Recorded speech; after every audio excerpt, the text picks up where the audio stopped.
the forces of nature that dominate the universe. Imagine a power greater than all of these. The power of the human mind.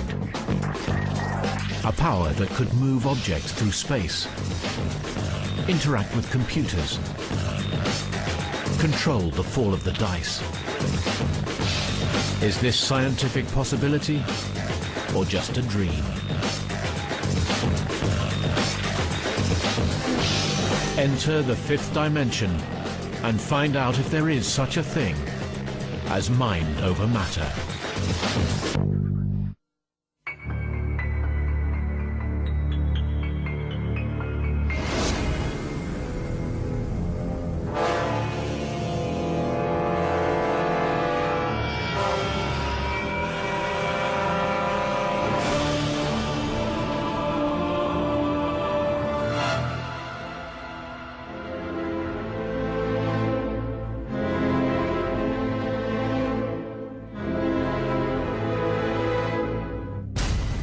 Can things be moved just by the power of the mind?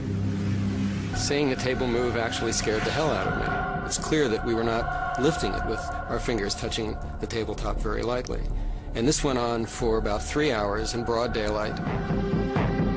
Scientists now believe we only use about 7% of our brain capacity. So what of the other 93%? Could there be hidden powers deep in the recesses of our minds? Imagine a power that could think photographs into existence, levitate at will, overcome the laws of chance and change the odds of winning at the casino. Anything is possible. It's doing something that science says it shouldn't do. Many have claimed these extraordinary powers. Were they all just clever frauds? Like plastic. It's gonna go now. Look. Or is there really such a thing as PK, psychokinesis, the power of the mind to control the physical world? Scientists everywhere are trying to unlock its secrets. From a physicist's point of view, it seems very unlikely that such events should occur. So this is real. These effects are incontrovertible. Psychokinesis has always aroused controversy in the scientific world.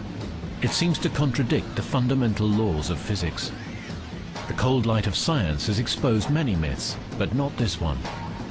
In fact, new research is forcing us to face the possibility that there may be powers in the world that we have yet to understand. The idea that all life is interconnected is an enduring spiritual tradition. Now, one group of scientists think advances in computer technology may help them to prove it exists and react to major events worldwide. And this computer and the small box attached, codenamed the Egg, might hold the answer. But what kind of event could join minds together and trigger the equipment into life? New York, September the 11th, 2001. The tragedy unfolding will change the world forever.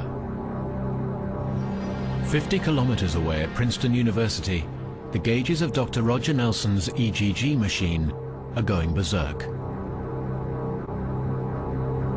Before the actual crash occurred, before about 9 o'clock, I knew nothing.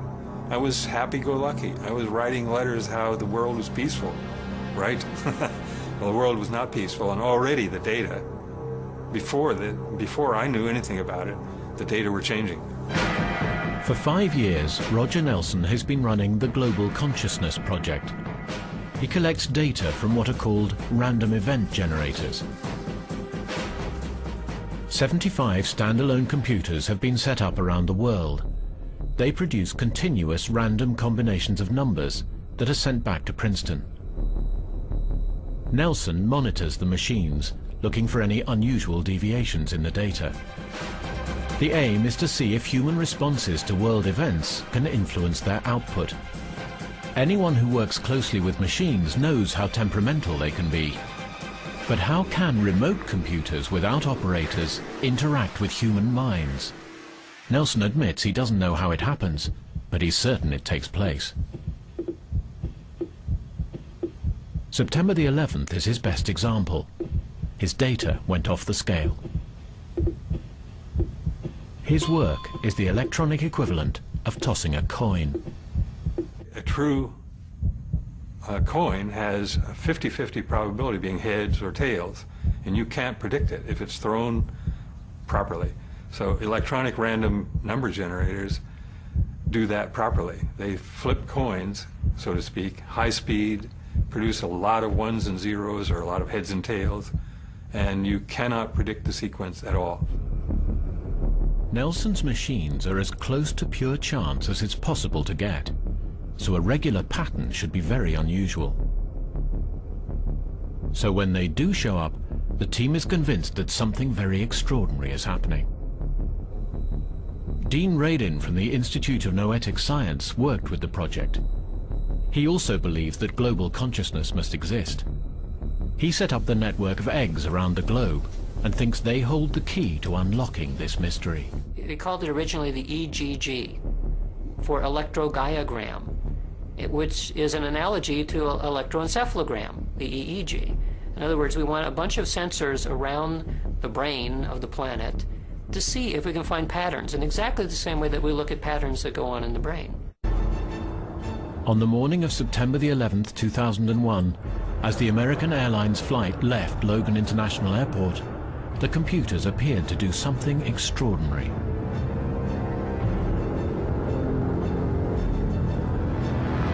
"4 days before September 11th, where the eggs are just doing what they normally do, nothing. They're wandering randomly. And then all of a sudden, on September 11th, there's a trend that takes off, which is extremely unusual. The random event generators began to synchronize, overriding the laws of chance. Could this have been connected to the attacks?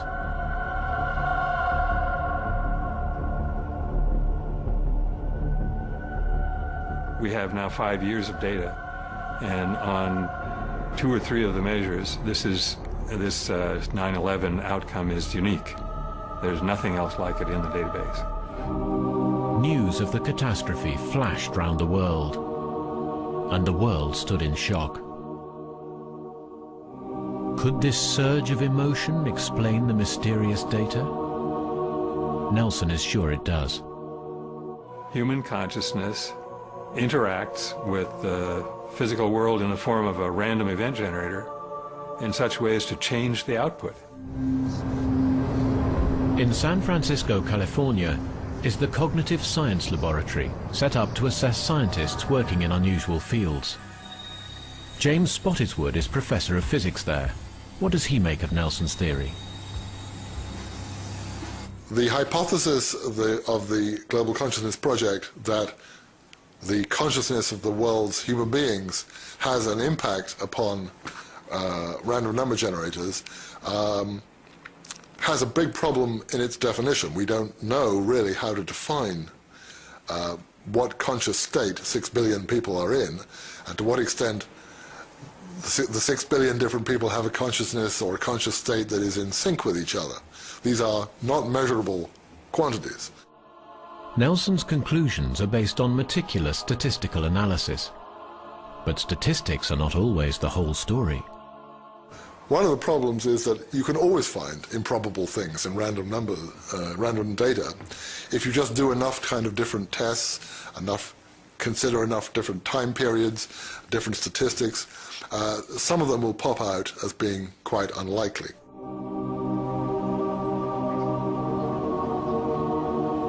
If the machines did register human responses, can this be seen as proof of the power of the mind over matter? The question whether this effect that we see in the global consciousness data is PK is a tough one. You know, there are several alternative explanations that people talk about, and I talk about. One of them is what you could call PK, meaning something like something comes out of our minds as a group and changes the way the REGs work. Science has long been trying to make sense of the paranormal. At the University of Maryland, Professor Steve Broad lectures on the history of psychokinetic research. As I said, some people regard repeatability as a criterion for distinguishing science from non-science, so that any branch of science that doesn't offer repeatable experiments doesn't count as a legitimate branch of science. And one of the problems of assessing psychokinesis is that it's very difficult to repeat or replicate individual experiments. One thing that interests Broad is that the birth of modern science and fascination with the paranormal seem to go together. The golden age of large-scale or macro PK was during the spiritualist movement, roughly between 1850 and 1930. It's not so much that it was hip to be a medium, but it was certainly acceptable to be a medium during that period. 19th century British physician Sir William Crookes was one of many respectable scientists excited by the paranormal. He focused on Scottish medium Daniel Douglas Hume, famous for playing his accordion without touching its keys.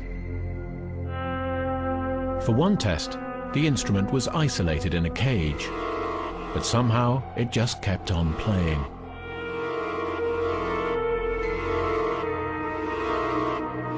At the same time, inquisitive Victorians in Britain founded the Society of Psychical Research to investigate these strange events.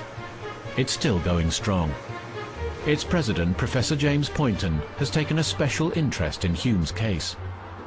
At other events, Hume put the accordion in someone else's hands, someone who couldn't play an accordion, and the thing just simply began playing on its own. And sometimes Hume would take his hands completely away from the accordion, just sat there and played on its own.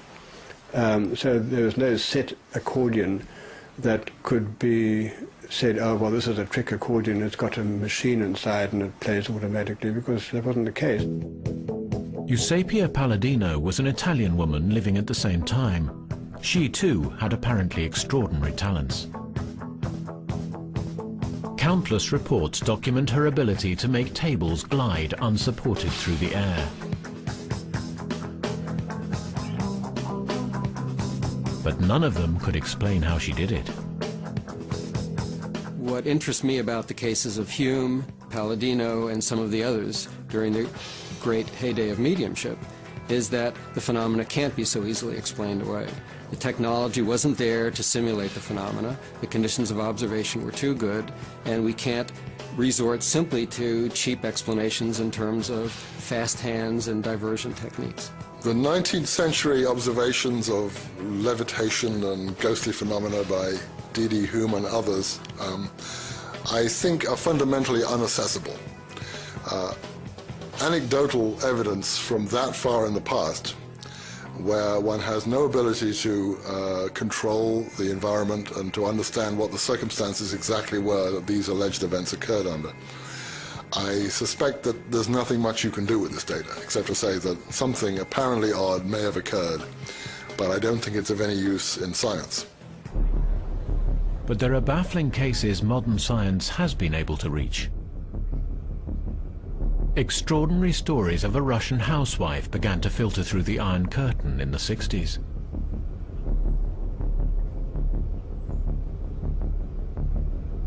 "33-year-old Nina Kulagina claimed psychokinetic powers.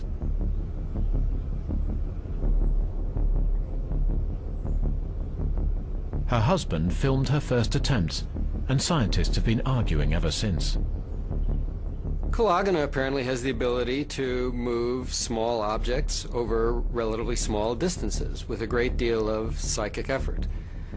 What troubles me about a case like that is that the phenomena are inherently small scale. Over 40 international scientists were called in to examine Kulagina under controlled conditions.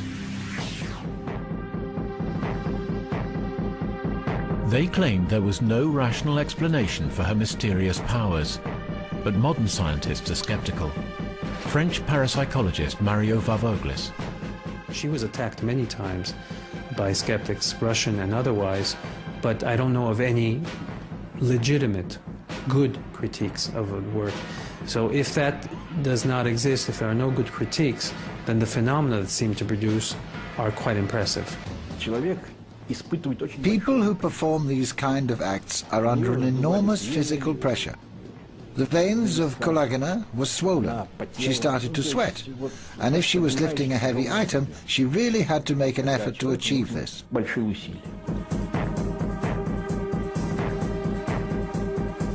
Dr. Rishkov and his team built an airtight glass box for the experiments. This was to prevent any possibility of her using magnets or an electrostatic charge, or even blowing objects with her breath. Again, the results were startling.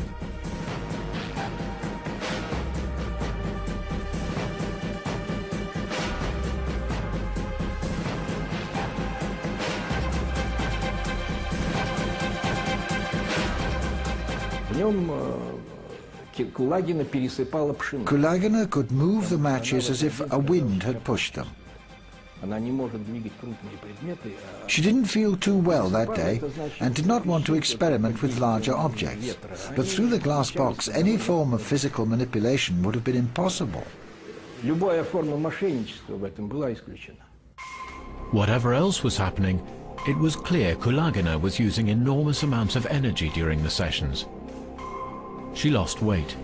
She complained of headaches. During one PK test, her pulse rate soared to over 200 beats a minute. Her brain activity registered 4 times normal level. Usually she only gave sessions after many hours of careful preparation, which made some critics suspicious. But one day she was caught off guard. In 1974, 2 German scientists paid her a surprise visit. Psychologist Jürgen Keil from the University of Tasmania was one of them. Als wir dorthin kamen, war sie zunächst etwas zögernd, aber als sie dann erfuhr, dass überhaupt niemand etwas von dieser... When we arrived, she hesitated a bit, but when she heard that nobody knew of the whole thing, she was very friendly and invited us to come in and invited us to stay to have dinner with her. And she even started to move things while we were still eating. Wie wir noch sozusagen beim Abendessen waren. Kyle filmed Kulagina at work in her own home.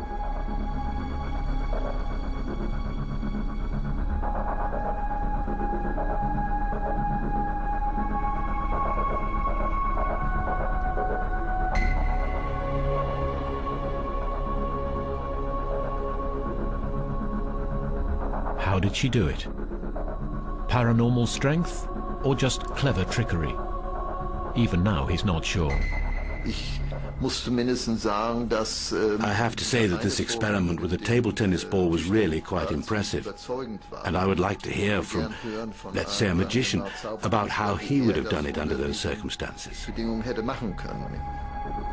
Kulagina died in 1981 after a heart attack.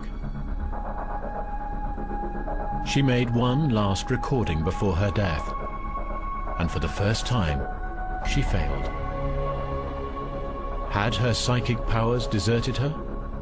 Or had she just run out of the energy needed to maintain the deception? In our opinion, she was a true phenomenon.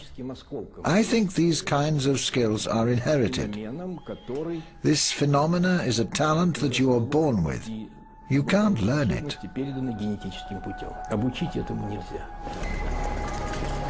The PK craze swept through Russia. Suddenly everyone was reading thoughts and shifting furniture. No one matched Kulagina's skills.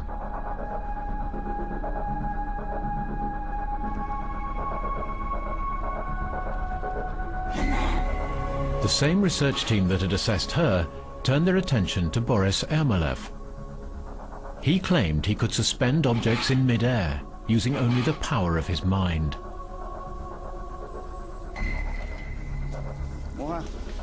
But when an American film team investigated him, a different picture emerged. Under the bright lights and on camera, the trick was exposed. In case his psychic powers failed, he had fixed a fine thread between his knees to create the illusion of objects floating in mid-air.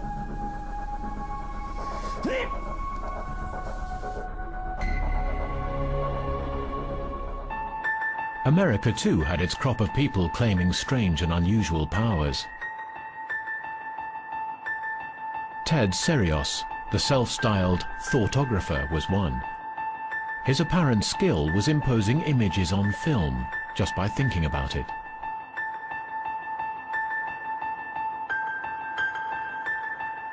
Professional photographers focused on Serios' black gizmo, a black paper cylinder which he placed against the camera lens and stared into.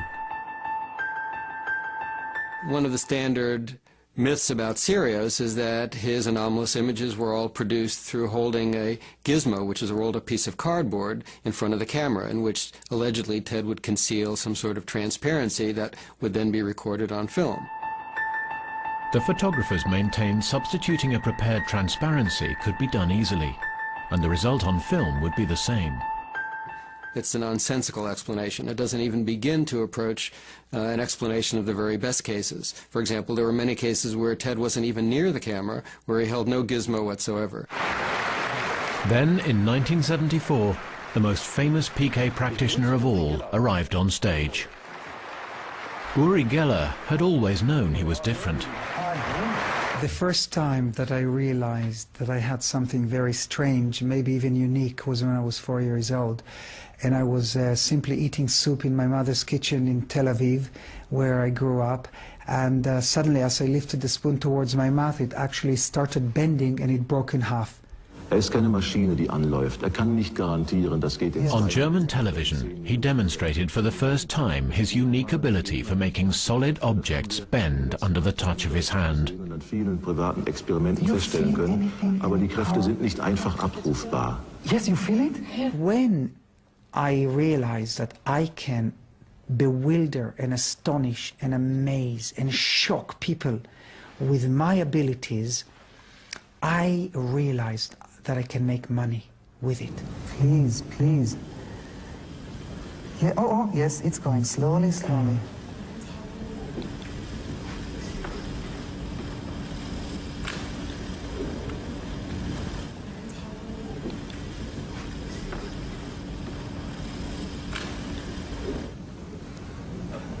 Please.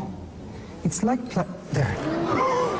Overnight, he became an international sensation. Germany went crazy. I was on the cover of Der Spiegel.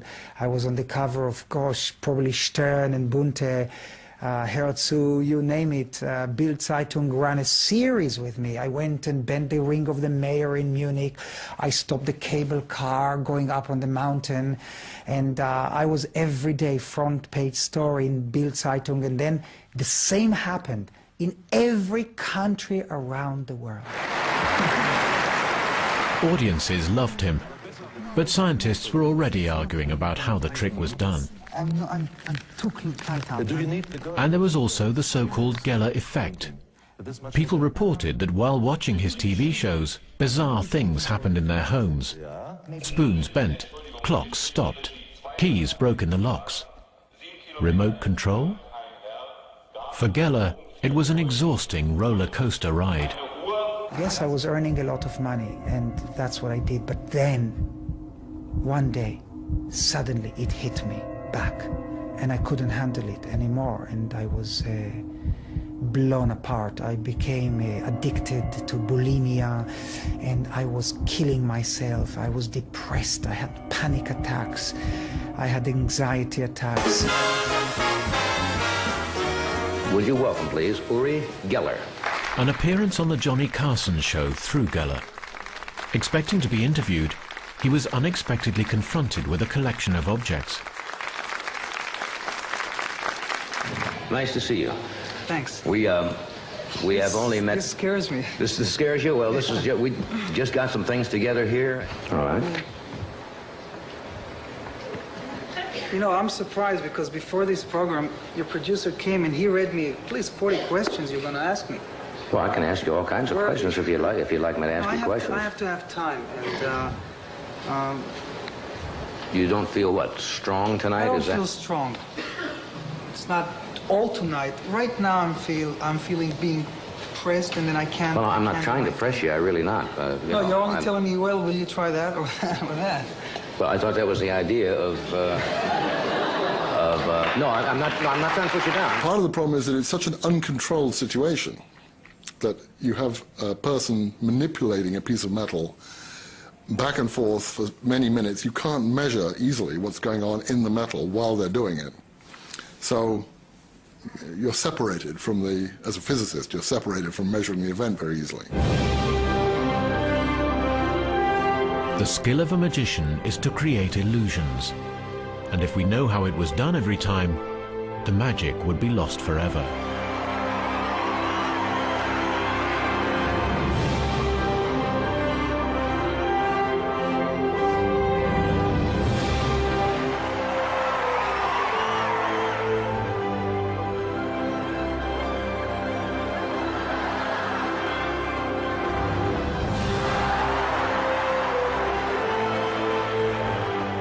So is Geller nothing more than a supremely clever conjurer?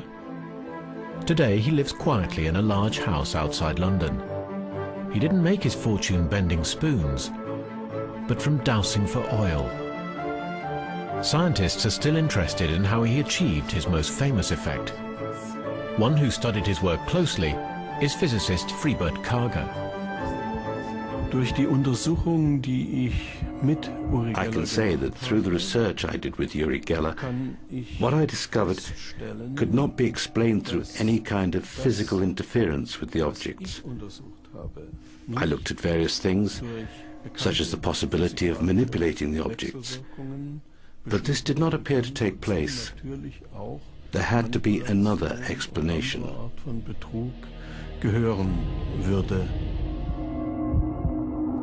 Many have tried to expose Geller as a fake, but to this day, nobody has really succeeded. What he does defies logical explanation. Karger thinks science is approaching the problem in the wrong way. Ich hatte gesehen, man kann die Phänomene. I think we can establish that this phenomenon does exist. It's a reality. But you can't describe how this takes place through the language and theory of physics. And now, let me show you what made me famous. It's unbelievable, but it was a spoon.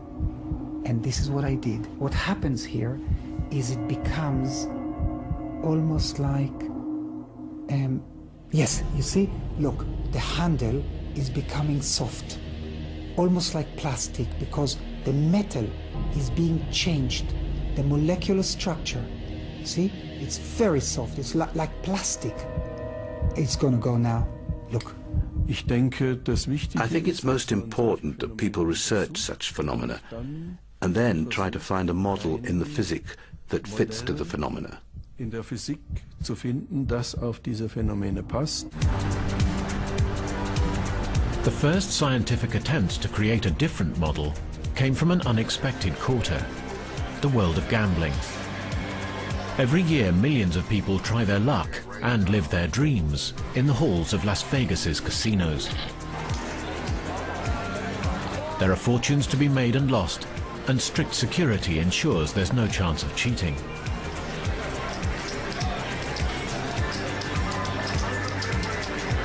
But what if the power of psychokinesis could be used to affect the fall of the dice or the spin of the wheel and change the odds in the gambler's favor? 70 years ago, one man tried his luck when he approached Joseph Rhine, who worked at Duke University, North Carolina. Rhine's daughter, Sally Feathers, remembers the day. I think it was in the middle 30s, 1934, 35. A gambler, a man who was a professional gambler, came by the Duke Parapsychology Laboratory and said, "Hey, Doc, let me show you what I can do. I can influence dice mentally by just willing them to come up." Well, of course, we've heard claims like that from many people from casinos, but it had never been looked at, to my knowledge, it had never been looked at in a scientific way until that time. Rhine wanted to know if the mind could influence the fall of the dice, so he set up tests under laboratory conditions. But his results are no longer accepted. Jessica Utz from the University of California. I think there were problems with some of the early experiments, as there were in many statistical experiments. It was a brand new field, people, both statistics and parapsychology, and people didn't understand the kinds of controls that you needed to have. So, for example, it may be that certain faces of the dice way more than others. And those kinds of things were not taken into account. Rhine wanted to see if it was possible to do what any gambler wants: make the machine throw the winning numbers just by focusing on it. Surprisingly, some of his results suggested that it really was possible to affect the way the dice fell. Very interesting to have this score come up. In the case of the PK dice experiments, the effect itself is quite small, and yet it's statistically significant. The practical significance or practical importance, I think, comes from the fact that it is doing something that science says it shouldn't do. And so even though it's a very tiny effect, that may have huge significance in terms of trying to rewrite the laws of science. Rhine's work quickly hit the headlines. The scientific community was not sure whether to take him seriously, and in the outside world, his work became a joke.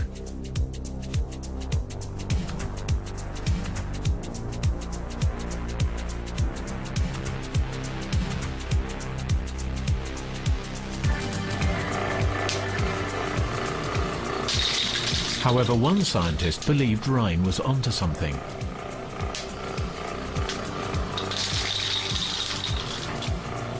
Physicist Helmut Schmidt was working for Boeing, the aircraft manufacturers.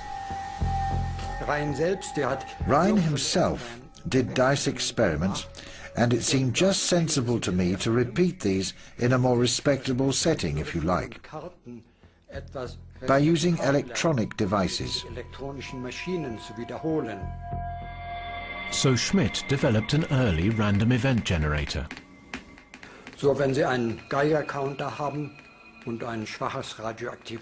I took a Geiger counter which was connected to a weak radioactive preparation. This was connected to a speaker which would read the responses of the preparation in a random order. I would then use this series of sounds as the basis of a random generator. Determined to make the best use of modern science to unlock the secrets of psychokinesis, Schmidt worked from home, funding his own equipment. The outcome was a machine based on a light system. Here we have a basic generator that creates a series of ones and zeros. They get translated into a light that rotates clockwise or anti-clockwise. And the participant's job is to change the direction of the lights by influencing the random generator to produce more ones than zeros. Schmidt asked his volunteers to focus on the lights.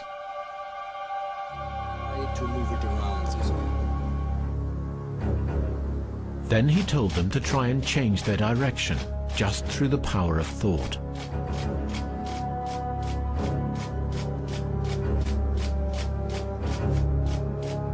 The similarity of the results from the two sets of experiments with lights and dice was remarkable. Schmidt's data clearly suggested that his subjects were influencing the way the lights moved round the dial, just with their minds. Schmidt knew what he had found could be vital to Boeing, so he took his results straight to them. Then I could go to the people at Boeing with confidence and say, yes, it is something very basic that we don't know much about yet. But look, we've done some experiments, so let's repeat these experiments from the viewpoint of a physicist. What Schmidt had realized was that every electronic device is a potential random event generator. The cockpit of an aeroplane is full of such instruments. If the pilot's mind affected them, it could be highly dangerous. At first, Boeing supported his work, but later withdrew. The chance of such theoretical dangers becoming real seemed too remote. Schmidt remains convinced by his results. I have no doubts about the existence of psychokinesis, but I quite understand the doubts of my colleagues. Even when I was reading Rhine's things, it was too distant. It didn't really mean much to me. and I was only convinced when I did my own experiments. At Princeton University, other scientists were also beginning to take an interest in psychokinesis.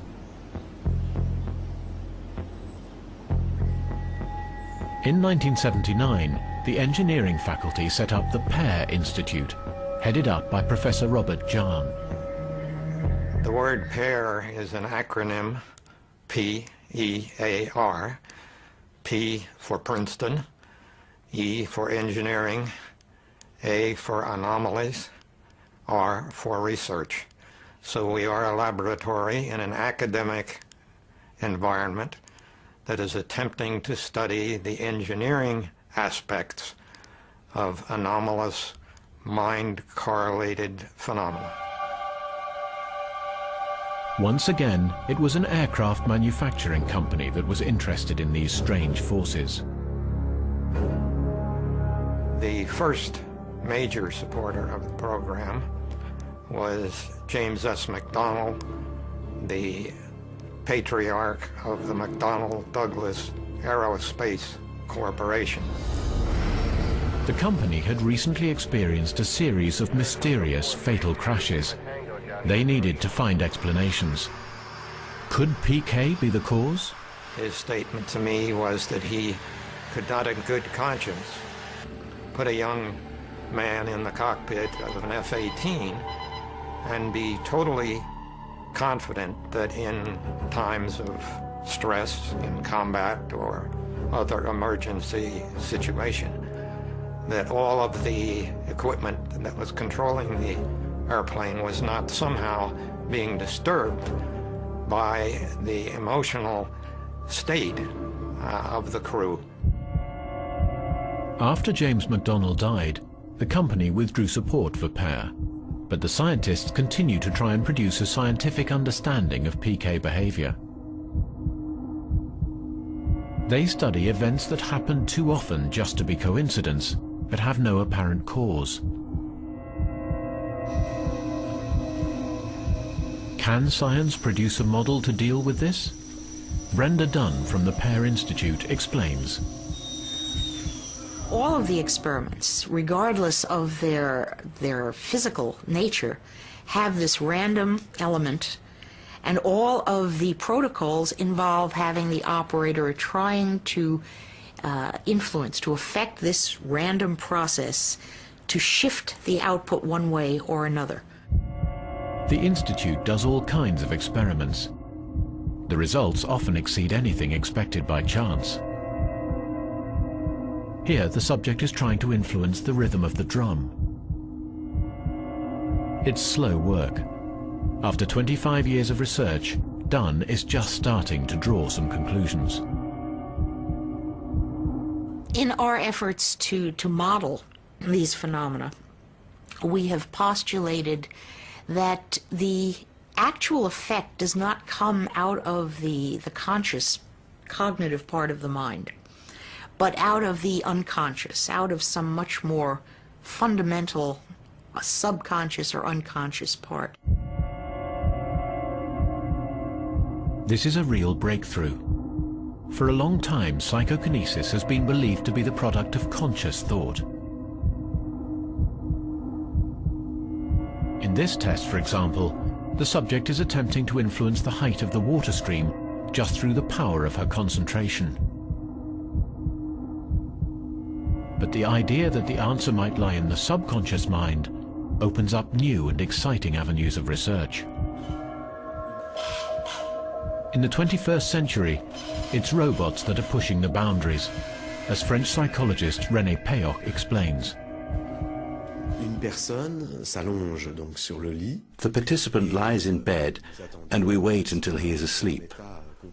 At this moment, one of the researchers enters the room, starts the robot and leaves. The experiment lasts for about 20 minutes, and then the robot stops. A random event generator powers the robot. The aim is to see if the sleeping unconscious mind can influence the direction in which it moves. It's assumed that if the robot comes too near, the sleeper will try and make it go away. The results are startling. These experiments appeared to show that it was possible for a sleeping human being to unconsciously influence the generation of chance inside the robot, and hence change its direction.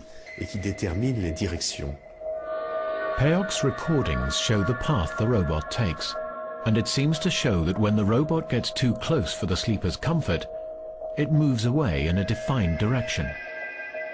Is it really driven by the power of the unconscious sleeping mind? In Princeton, Dr. Roger Nelson also thinks intuition might be the key to unlock this mysterious side of the human mind.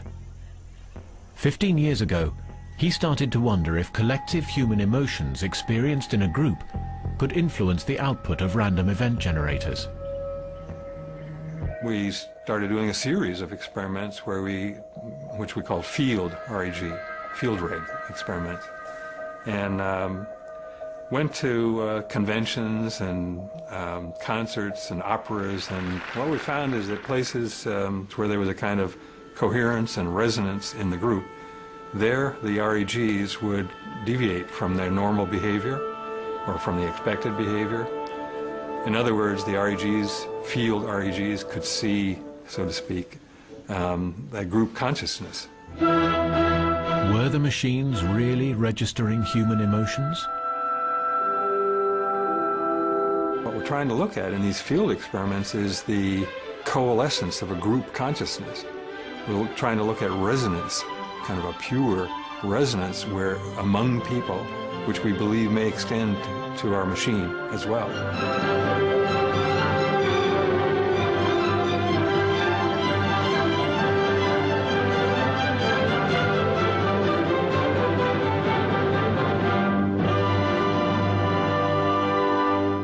So after many, many experiments like that, it became, you begin to think about other possibilities. What about running two of these things?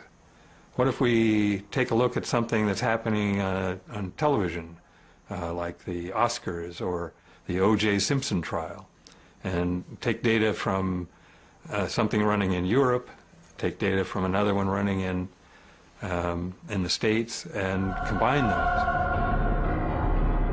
In 1997, a tragic event provided Nelson with the ideal opportunity to put these ideas into action. On August the 31st, in a dingy Paris underpass, Diana, Princess of Wales, was killed in a car crash. Her sudden tragic death sent shockwaves around the globe.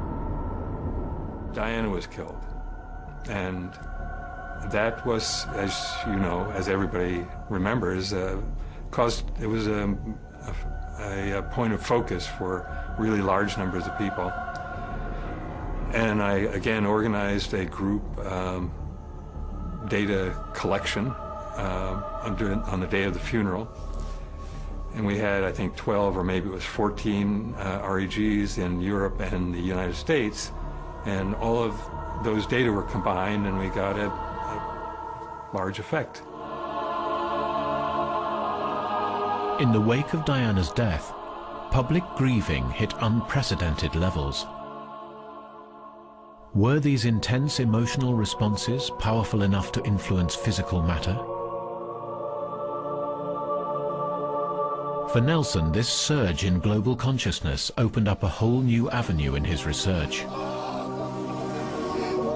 Not long after that Diana incident, I brought physiologists who think about brain waves and parapsychologists who think about mind-matter interaction, brought them together, and Dean Radin and Dick Bierman and I were standing in a hall talking about, the possibilities, and Dean said, why don't we make a world EEG? He's talking about something like the electrodes that go on a person's skull. Now, instead, you put REGs on the whole Earth as if it was a giant brain. And that's what we did. The result was the Global Consciousness Project, with random event generators set up in 75 different locations across the globe. Roger Nelson has been meticulously analyzing the data for 8 years. and he has become convinced human responses to great world events are being registered by his machines.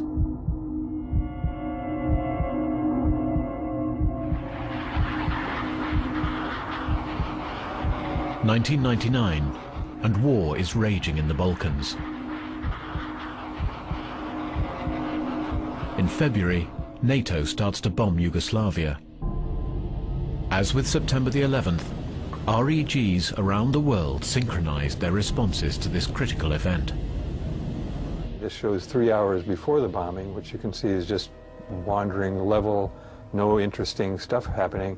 Right at the moment the bombing begins, we begin to see a tremendous change in the way the data look. Since the project was set up, Nelson has measured 149 regular patterns, all of which he believes relate to a collective emotional response to world events. Could the results of 9/11 take us nearer to proving the reality of PK? Physicist James Spottiswoode is still unconvinced. There are many hundreds of experiments of that kind done in very carefully controlled conditions, and there are very small effects, but because they have been done so many times and you put them all together, you end up with something which is very improbable, that is just a fluke or is by chance.